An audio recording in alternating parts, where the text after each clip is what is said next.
Have now welcomed Mr. Sadhan Bhattacharya, founder and chief curator at WhaleDone Learning, to talk on how to create your own personal brand. So can we have a round of applause for him? Can we have you under the dais, sir? Good morning, everyone. So let it be a little interactive if that be fine with all of you. So please stop me at any point in time on the topic. At any point in time you have any questions. Though I have got 30 minutes allocated, I think we will be good enough for that.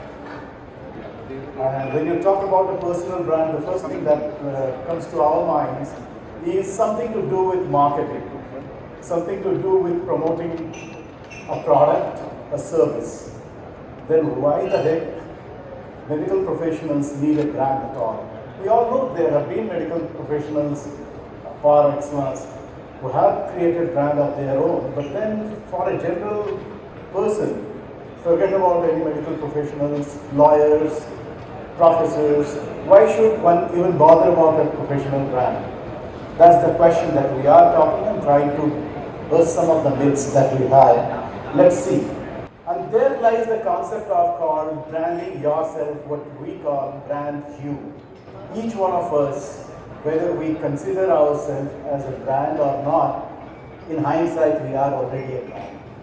Whether we nurture it, create it consciously, or let the external factors and forces shape the way they would like to run us. It's a choice upon all of us. And hence, this is a short polling, a straw polling sort of thing that I ran before I came here, some 35 odd professionals and your colleagues. And let's see what they say.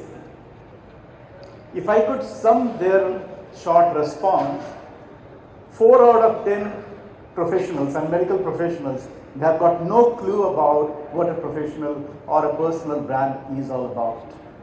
In fact, some of them outrightly rejected the very concept of having a personal brand. Some of them who had idea, they have got a half-baked idea or a notion about self-promotion. But the personal brand that I will be talking about over the next 30 minutes with my proprietary framework called 5 C's, it will bust the myth that it is much beyond the skin deep of promoting yourself. And why it is so important, let's see. So these were some of the responses that your colleagues said that. Interestingly, you find some kind of a common theme here. It's all about having celebrities, sports persons, or politicians requiring a personal brand. Then why a professional like or a noble professional such as yours and your fraternity should even bother about a personal brand? Many of you, I mean not you, means your colleagues, they outrightly rejected. Some of them say it is too much of me and me. Let's not even bother about that. But we will see and find why there is a relook needed as far as personal brand is concerned. Just as you are sitting here and as you are listening to me, just Google yourself and see what response does it throw open. Before I stepped in here this morning, I kind of did a bit of search here. If I were a patient here at nearby at High-Tech City, what it would have reported me. So the question, the moot question here is, if you are showing up, do we really exist? That might seem like a little hyperbolic. Please pardon me for that. But that's a reality. And this is precisely what I found here, being a naive patient. If I am a lay patient here, and I was looking for an eye consultation nearby to this location, this is what it showed up. Do you really optimize your presence on the internet? I leave that question to you. By the way, these are some of the legendary persona that we all know about, and they in hindsight nurtured their own personal brand that outlasted these individuals. Right from Chanakya to Alexander Fleming. All of they have outlasted, but they never bothered about their personal branding, but somewhere they were nurturing their personal brand. And so do these famous brands whether it's a corporate hospital chain brand like Mayo Clinic, all the way to our very own Namperimal Sami. My previous speaker would have alluded to the legacy that he left the world with. They all worked tirelessly towards that brand, knowingly, unknowingly. But the scenario has changed ever since. And this is the first time this lexicon of personal branding came into being. Tom Peters, the legendary management guru or thinker, he coined this term way back, almost 3 decades back, where there was no social media as such. But the things have changed dramatically. Call it for the better or the worse, but I will call it for the better, where we are connected every moment on the social media network. The requirement couldn't have been far more pressing. Even if you look into your own internal practice behaviors, these are some of the practice segment or specialties where the presence of online practice or the patient interaction is much more higher. Contrast to what you have on ophthalmology, and hence in my consideration, there is a strong headroom to grow your own personal branding and online presence in your ophthalmic practice. In fact, traditionally, ophthalmology practice has always been on the lagging side of online practice. There might be some exceptions here and there within our own country, but that's by far an exception, an outlier. Why there is a need for a strong consideration of a personal brand in ophthalmology? Because this is one industry or the medical fraternity segment which is highly driven by innovation, the product innovation, the procedure innovation, practice innovation. Strong entrepreneurial streaks, whether you are talking of XYZ chain of hospitals across the country or globe, there's been a strong entrepreneurial streak. If you look into the high disease burden, and that's also nicely ties with your own deeper purpose to serve the community. And this all three puts a premium and a strong consideration for you to look into a conscious practice and culture of personal branding. These are some of the practice trends cutting across the sphere of professions. We are talking about knowledge economy now giving way to human economy. That simply means the advent of more of automation and AI driven. Automation would be rest to the machines, bring back the humanity into the work. That's precisely what would be required in this emerging trend. You might be aware about the triple P's in financial reporting even, where one of the P's is strongly coming as purpose-driven. Purpose-driven organizations and economy thrive much better holistically compared to just financial consideration or profit consideration, so to speak. If you look into Standard & Poor's 500 companies listing, when it started in 1967, the average age of the organization or corporations used to be 85 years. Cut chase to 2019, the average S&P 500 company longevity is just 18 years. While there is a sharp decline in the longevity of the corporations, human longevity, as we all know, is significantly growing.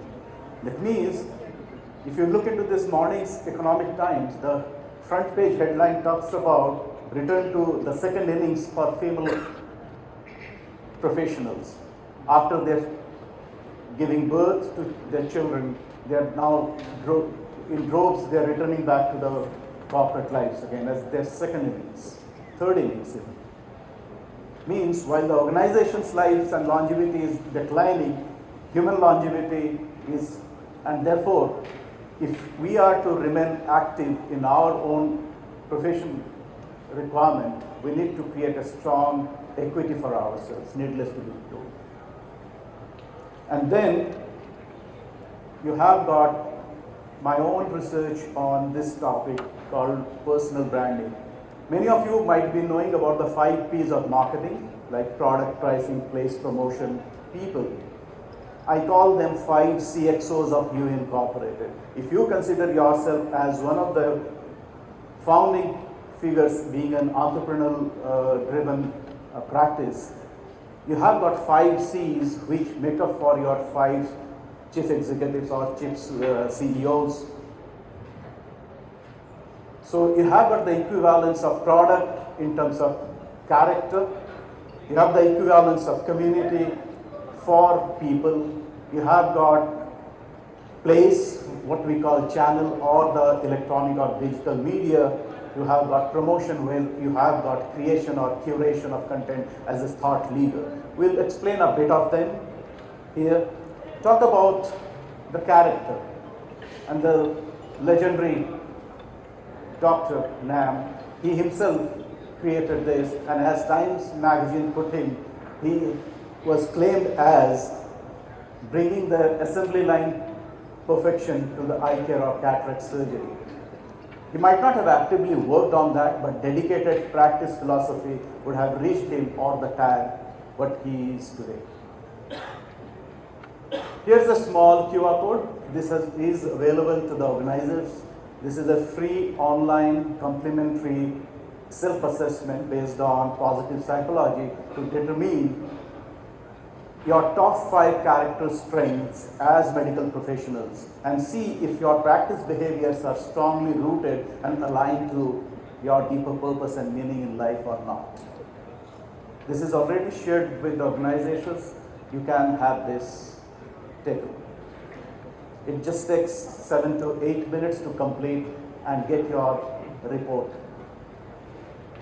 Think that if you have to strongly cultivate a strong personal brand, it is, as I'm saying repeatedly, it's not your outward promotion. It's mostly inside out. That means you must, as a professional, figure out what are your deeper purpose, values, and meaning in life, and then accordingly do your day work aligned with that. What it might also look like a professional recognition from the likes of different world bodies, such as ophthalmological, the ophthalmologist power list every year. You have got different award categories here. Many of you or the upcoming surgeons might be interested to go and look for working towards to get your professional recognitions. Talk about the second C, which is all about creation, which is something or equivalent of promotion in the product space or the marketing space. Many of you are already onto it deliberately. Conferences after conferences, you create and turn out your publications. That's in a way your seal of authority or stamp or your conviction to the work that you do on a daily basis. Are you really doing that in a deliberate fashion? That's the moot question.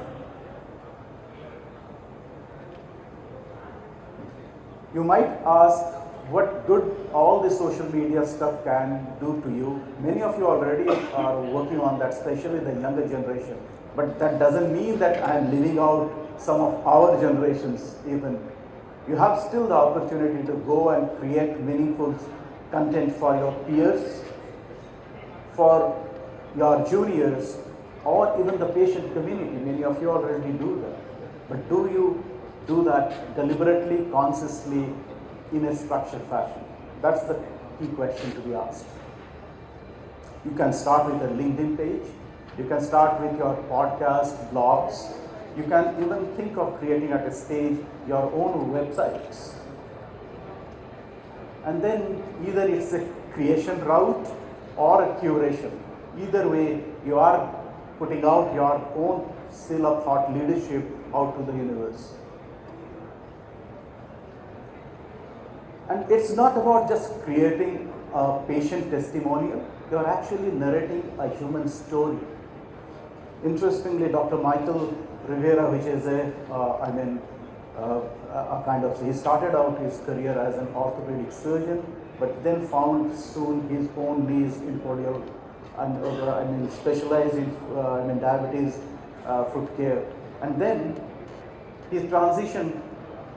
Many of other surgeons might have done the similar surgery, but he actually narrated very beautifully the story of a young lady who always cared to have her dancing feet back, but Asperger's syndrome didn't allow her. Flat foot was one of the problems. Did the surgery, put out a nice human story out there. The whole point that I'm making here, though you might be putting out your clinical cases, are you really making out those an interesting human story or narrative? That's very important.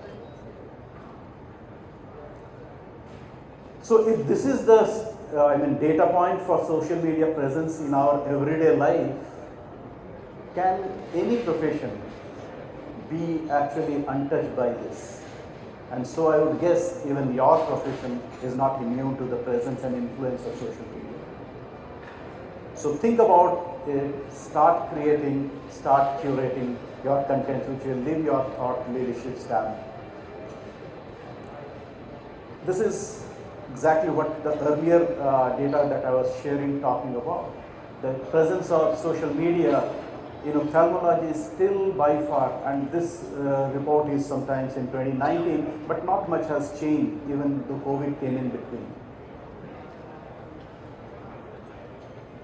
Can someone of you find and make a guess about this gentleman? There you are, also known as your own fraternity's rock star. In his own word, I heard him say, as a bad boy of ophthalmology. Very interesting character, very funny and colorful surgeons, professor par excellence, an innovator. I'm not saying that everyone would try to emulate or copy. The whole point is anything that resonates with you from deep within, go and try to nurture, blossom that. The third C out of the 5 C's is community, which is equivalence of people. The community that you serve, the value promise for your patient, peers, and even practice community. Find your own niche, your thought leadership, and tell a beautiful story. I'm leaving this question for you to consider. Pricing, the P in product marketing or service marketing, has got equivalence, what I call as commitment. It's a commitment which is reciprocal by your side to your different stakeholders, right from your peer practitioners, the industry, your patient community, and so on and so forth. And in response, you get reciprocated with their commitment to your brand. Some of you already do a great job of this, interacting on a personal note with your patients. The rest of us need to find our own sweet spot as to which part of our practice we need to have reciprocal with your stakeholders. And there I live the story for you to make this journey happen. But one thing is for sure, is certain, that whether we create it consciously, which is very much aligned to our deeper values and purpose and beliefs in the life, to what we do on a daily basis, the world will shape irrespective of that.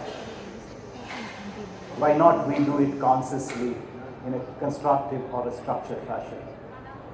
So there you have got 5 C's where we consult with different professionals crafting their own personal brand story. We can get hooked up to afterwards as well. At this point in time, I take a pause, and if you have any questions or reflections for me on this topic of personal branding for your practice.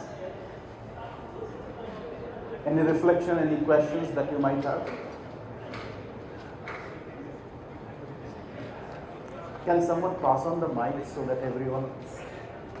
So my question would be, this branding approach works well if it's an individualized practice, sir. So let's say if you're in an organization, so which would come first? Let's say you have to promote your organization. No, you promote your individual doctors, let them create their own brands, and then hope they all come together and build the organization. Which one would you? That's a great question. First, on a generic note, there are 5 different kind of brands or branding exercise that happens. There is something called a consumer brand.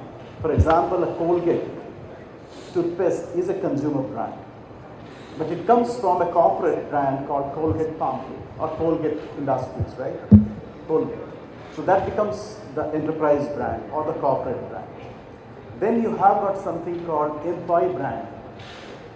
All employees that work for Colgate They had the potential. I'm saying they not necessarily are treated as an employee brand, but they have a potential to become a robust employee brand. Means they advocate for the said organization, in this case Colgate. And trust barometers such as Edelman's Trust Barometer, they have thrown up this data repeatedly year after year, that as a general lay consumers, we believe employees talking about their product and services more authentically, we connect with them, rather than the company ads or promotions. And hence, employee brand is important. Next comes in the branding concept of personal brand. That's where we all discuss, where individual people, they nurture their own deeper purpose, values and meaning in life aligned to what they are supposed to do as part of their work. That's where the concept of personal brand comes in. Now your question, to be very specific, the organizations, or in this case the chain of hospital if you are referring to, they might have certain image or brand or some kind of ethics that they want to put out to the patient community or the stakeholders world. If you as an independent surgeon working for that brand have got an aligned values and purpose and working to reinforce that corporate brand or chain of hospitals image, it's perfect alignment. If your own aspirations and purpose, and I'm not saying either way it is good, bad or ugly, if there are misalignment, it doesn't work up, it doesn't add up to 2 plus 2, 5. And hence, the organizations or corporate brands leader have got a task to make that alignment work fitter. So maybe a long-winded answer, but that's how it works. Thank you. Thank you, Dr. Any one of you? Any reflection, comments from the audience here? May I put out a question back? If there is no question from that side, let me put out one question from this side. How many of you, if you could raise your hands, have been really considering to have a personal brand, not the way I suggested, maybe in your own hindsight, consciously or unconsciously working over the last 5 years? Did you really work out? I see a couple of hands going on from this side. So if I take a guesstimate work, it may be a 10% hand rise. 10%. So that is not very far off from my 35 small sample. It's still not mainstream, and forget about medical practitioners, even the corporates of the other industry folks, they're not very warmed up to this idea of having a personal brand. There are so much of confusions and myths that still exist. Some reflections, comments. Sir, I wanted to ask you a question. Once you have made your brand, then comes the review process. You get reviews for your brands. There are some fake reviews also, which you know that person has come, he has given you a 1 star and has left without any comment. How to manage those things? Yeah, so what you are specifically talking about, the reviews on like the Google reviews. Google reviews and all those things. So I'm not, that's an important element, but that's not a central piece of crafting a brand. Some people might have, for example, you and I would have taken the services from Ola and Ubers, and after you completed your ride, they ask you, sir, 5 star de dena. And depending on the mode that we are in, either we oblige or don't. But that's not the mainstream. Your mainstream patient would always vouch for the way you treat them. At the end of the day, it's not how much you made them knowledgeable or served them, how you made your patient feel at the end of your consultation or service, that matters the most. Maybe there are some aberrations. Some people might give you a genuine 5 star, some people might give fake 5 star, but that eventually cancels out. So, but can we manage those 1 stars that we know are fake? You fake. That we know that the patient has faked it. It might happen, so you cannot have a control over there. Okay, And one should not even, in fact, in social media postings, if you go, and I am particularly talking about a professional site such as LinkedIn. I'm not a fan for Facebook, that's a partial and too much spoken about that. Even in those cases, the remarks, you should not try to counter. If there are some bad review, please do not react. out of say 100 reviews, there might be 5 bad reviews, and out of those 5, even maybe 3 are intentionally done. But if rest 95 or 97 are well or normal, that's more of an authentic flair rather than managing those and wasting your energy, time, money and everything in order to nullify those fake reviews. Please never do that. Never react on social media. Thank you, sir. Thank you, sir. Very good concept, sir. But your name is Sadhan, so you are a rich man within thoughts, content. I thought I will like to say something about the brand thing. I would not agree with you that only 10% people here are aware about brand. See, we all are aware. The way we dress, the way we behave, the way we express or try to share or show empathy to our patients, even the small little gesture of putting a hand on the shoulder of a patient. Nowadays, with my bald head and 67 years of age, so many of them feel like hugging or having a selfie with me. All this is consciously or unconsciously contributing towards building your image. Some of these things you may do purposely, but some of these things you may not do. But that is where your inner self comes. If you feel empathy inside, let me be very sure, let me assure you that it will be shown out, it will be seen outside. That is very important. This will go towards making your image, which is called brand in modern lingo. I would like to answer his question about having negative reviews. See, imagine a hut and you are a good photographer and you have clicked one of the best photos. The best photo doesn't show the hut in total limelight. A good photograph will also show that a part of the hut is in dark.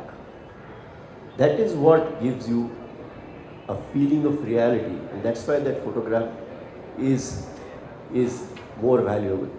So these reviews will be there, and either it is impossible to please all. You can't do that in your family, and if you please all the members of your family, maybe you are left a little sad because your pocket is empty. So don't go after that elusive thing. What he has very rightly said is let it appear realistic. The only thing I would take away from Southern thoughts is that it is time for us to make our presence felt everywhere in the so-called other world, that is the digital world or the social media, in order to translate it, whatever we are doing, into a brand. What does a brand mean? The XYZ surgeon, go to him, he is honest, he is very competent, and he has got high tech, and he is very reasonably in his charges. These are the 4 or 5 things which are actually characterizing you. It is one of these which will get you a patient. Don't let getting a patient be an object or goal. Let it be a byproduct. It will happen. People will come to you if you are good, in good numbers, but don't aspire for 100%. Well summed up, sir. Experience speaks here. Fairly and squarely, absolutely, they have. But yes, to add to what my friend said from that corner, there might be some aberrations in even the testimonials. Rightly said, let's not split our hairs for those 1 or 2 odd comments of testimonials. It sees through. If everything is 100%, the human tendency is to suspect there is something missing here, something fishy. So testimonials here. Thank you so much. Yeah, please. I just want to answer the first question Dr. Mukhale asked, whether personal branding should be above the hospital branding or institution branding. how I see and how I find with my experience is that if you own the institution, the institutional branding is better. If you don't own it, better to have your own personal branding. Because sooner or later, when you leave the institution, it is your personal branding that will go with you. And that is the specific answer I think I should. I think you made it absolutely. Since you are a practitioner, you know it much better. So it works well. The whole point I was talking about alignment, in his language, it is owning up that. Yeah. There has to be right alignment. Thank you so much for your genuine interest in the subject, reflections, questions. Thank you very much, sir.